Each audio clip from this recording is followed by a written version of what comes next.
It is dawn in Ontario, California. The early morning fog hasn't deterred the workers and the watchers.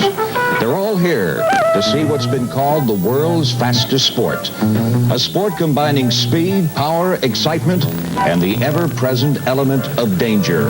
Drag racing.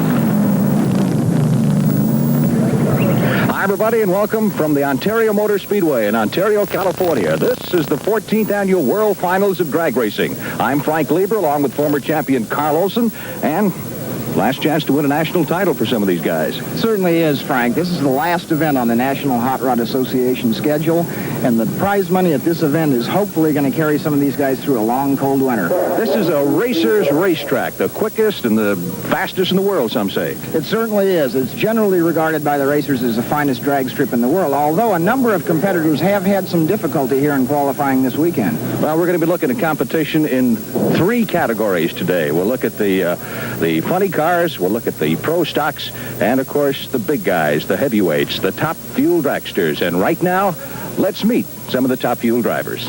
I'm Gary Beck. My race car is from Edmonton, Alberta, Canada, and I live in El Toro, California. I plan on winning the World Finals today. Richard Tharp, Dallas, Texas. I'm here trying to win the World Finals for the first time. My name is Rob Bruins. I'm from Bremerton, Washington. It's my first time I've ever qualified at the World Finals, and we're looking forward to finishing very well. And a lady who didn't finish too well in the 1978 World Finals, Shirley Muldowney, who was eliminated in the first round. The most successful woman driver in the history of all motorsports. This is Kelly Brown, the Cinderella story of drag racing in 1978. After a 5-year layoff, he won 4 national events, was eliminated by Rob Bruins in the opening round. Quarterfinal action now. Richard Tharp of Dallas, Texas against Jerry Ruth of Seattle, Washington. And they're about to go through the burnout procedure. You might explain that, Carl. Yeah, they pull into 2 puddles of water back in the bleach box about 20 feet behind the starting line, spin the tires very hard. You can see the car jump up as the tires expand in circumference, and the surface starts to smoke as they superheat it for better traction. Clean all that residue off. There's no reverse gear on these top fuel dragsters, so then they have to push them back to the starting line. That's what they're doing right now. 18-inch tires, they are huge. Yes, and they're backing these tires right up over the marks left on the burnout, so you're having a hot rubber to hot rubber surface to run on. And we're ready now for the staging procedure. The drivers pull the front wheels up into a set of photocell beams, hesitate, and then roll another 6 inches until they're staged and ready to run. Initial reaction is everything as they take off, and Richard Tharp well in the lead and coasts in with the victory. Richard Tharp, parachute out there to stabilize the car. Fine time. Looked like he burned some pistons on that run, Frank. I'm sure he'll have some work to do. One of the legends in drag racing, Big Daddy Don Garlits from Seffner, Florida, who set the top fuel mark of 5.63 back in 1975. Don's the undisputed king of the dragsters, the winningest driver in top fuel history. Quarterfinal action here. He's racing Larry Dixon out of Van Nuys, California, local boy who's been running around the country very well this year. Rolling Thunder, and they take off, and it is Big Daddy Don Garlits with the lead. And the victory for the winningest driver in top fuel racing history, time of 6.22. Take a look at one of the rising young stars of drag racing, Rob Bruins of Bremerton, Washington. He's one of the favorites. Why does he drive a top fuel dragster? I love it. I've driven both dragsters and funny cars, and funny cars are a lot of fun to drive, but the top fuel cars are fun to race. I mean, it's open wheel, and you're side by side, and there's nothing more exciting than going down the racetrack and look over and see another set of spoked wheels next to you at 240 miles an hour. It's just neat. It's Bruins and Dave Uhara, whom some have called the world's oldest living kamikaze pilot. Staged and gone. Oh, Uhara breaks traction right there, and Rob Bruins is not going to be caught this round. Rob Bruins, the winner in this round of competition. Fine time of 5.95. That's 240 miles per hour.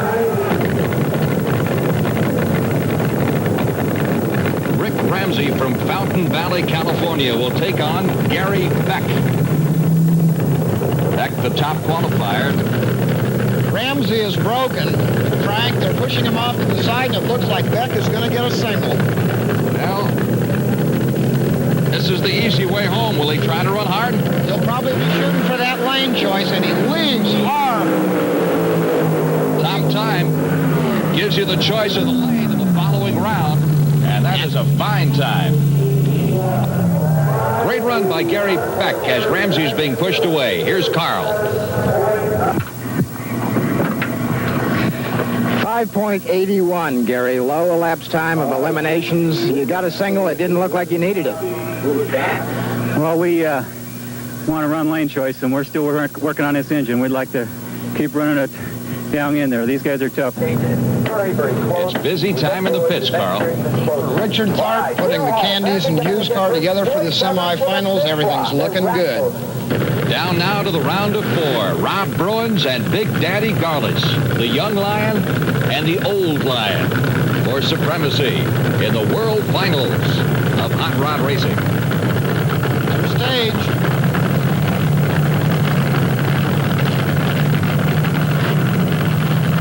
They're ready. They're gone.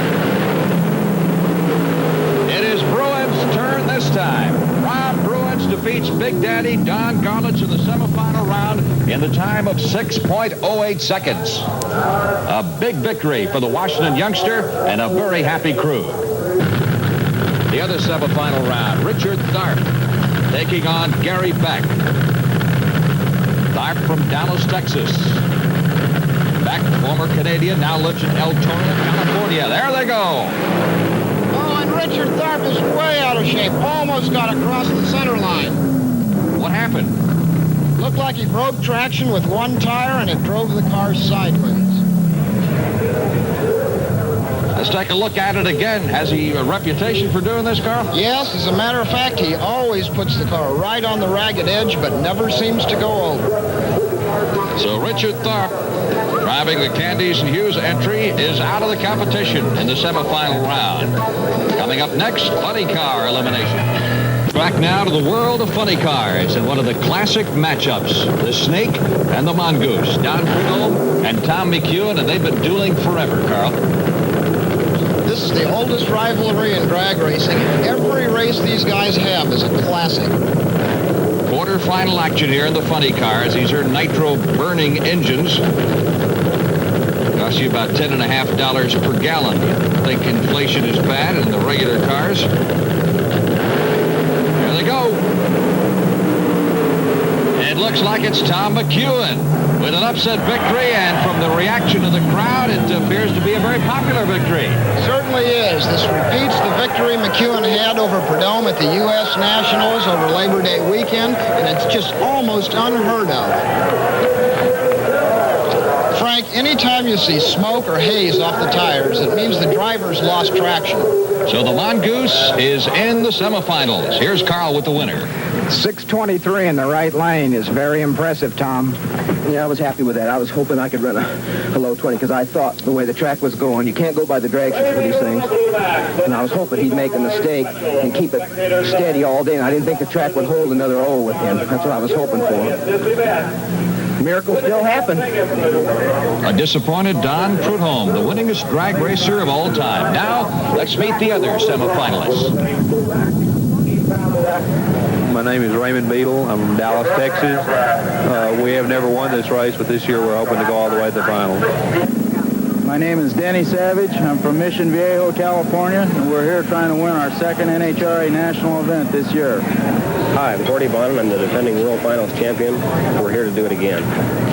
Of all the dragsters, the funny cars could be described as the most dangerous because of the engine location, which is in front of the driver. Here's an example involving a young man by the name of David Benjamin from Albuquerque, New Mexico. Frank, the danger in these cars is fire. In spite of a lot of sophisticated safety equipment, once these fiberglass bodies really get to burning, like this one is here, as you can see from the black smoke as he goes down the shutoff area and a ball of fire, it's almost impossible to put out. The protective equipment may be the only thing that saved him here. I'm sure it is. He smacks the wall pretty hard here, adding to his problem. So how, might you ask, could a man survive a fire like this? The intensity of this funny car fire was tremendous. You can see the damage done to the driver's protective clothing. But the important factor is that, as you can tell by the T-shirt the driver was wearing, very little of the heat was actually transferred to him. Benjamin suffered serious burns, but is recovering. Semifinal action now. Raymond Beadle, the number 4 qualifier, against Denny Savage, the number 6 qualifier, in one semifinal round. Carl talked to Denny about battling Beadle. Yeah, if the car stays stuck and it goes straight down the track, it should run in a hole of some kind. Denny, obviously driving a funny car is a dangerous occupation. Every driver runs the risk of injury or even death. Why do you do it? It's an obsession. Those machines just pouring out that horsepower, gulping, inhaling that nitromethane as they move into the staging area. Beadle driving the popular Lumax.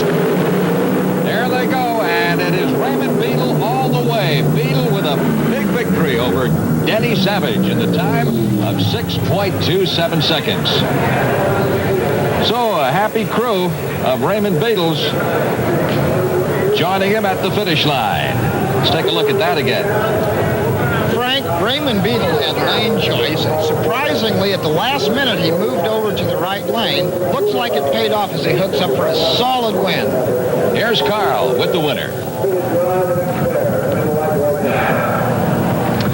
Raymond, you changed lanes at the last minute. Was that a psych job, or was that something you were looking for right along? No, we decided it's just the way we pulled up. Thank you, Danny. We decided after last, we run good that last time in that right lane, so we was going to try the left, and we decided, well, we run so good, we might as well stick with what we had. More semifinal action now. Gordy Bonnet of Vancouver, Canada, the defending champion in this funny car event against Tom the Mongoose McEwen. McEwen having perhaps his best season ever. Won the U.S. Nationals, second in the Spring Nationals. They're in the staging area, waiting for the green lights. They got it. Oh, tight race. Bonnet out in front. McEwen coming on strong. It is McEwen, the Mongoose, by a whisker. 6.22, just 6/100ths of a second separating the two racers. Here you see it again. You see the jump that Bonnet got, but McEwen coming on very strong at the finish. Here's Carl with the Mongoose. Tom, when we talked to you earlier today, you said if you got past Prudhomme in the second round, you were going to win the race. You're in the final. How do you feel about it? Feel real good. Everything's going according to plan. I'm just racing a man for man on how I think I have to do without taking a chance on spinning the tires. He got out of me a little bit off the starting line, but I had plenty of power in the middle. I want to make sure it got off the starting line. So I don't know what we turned. 6:22. So we got lane choice against Beadle. That's correct. So the stage is now set for the funny car finals. Beadle against McEwen. We'll be back with that and the other final eliminations in just a moment.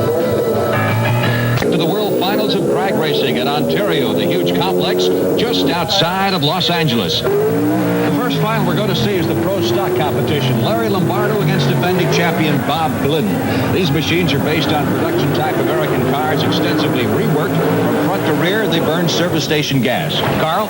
Frank, Larry Lombardo is known as a hole-shot artist. He's got a reputation as being the first off the starting line every time. Glidden, one of the most dominant figures in the sport. He's won 19 events since 1973, and in the Ford Fairmont he's racing, he's unbeaten since its debut back in July. Bob Glidden, Larry Lombardo, the Pro Stock Finals. They're in the staging area. And ready.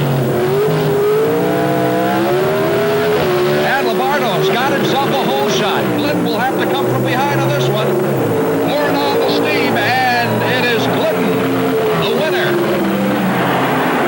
Bob Glidden wins the Pro Stock Eliminator competition in the time of 8.61 seconds. And as Carl mentioned, Lombardo really gets off the dime with a hole shot here, and Glidden has to come on strong in the stretch to win it by a matter of inches. Our first champion is crowned, and here's Carl with Bob Glidden. Bob, you did it the hard way coming from behind, but there's that number 20 rounds in a row and 7 national event wins. You've tied an all-time NHRA record here today. How do you feel? That's great. We've had such a great year at this point. This is just a cap off of a great year.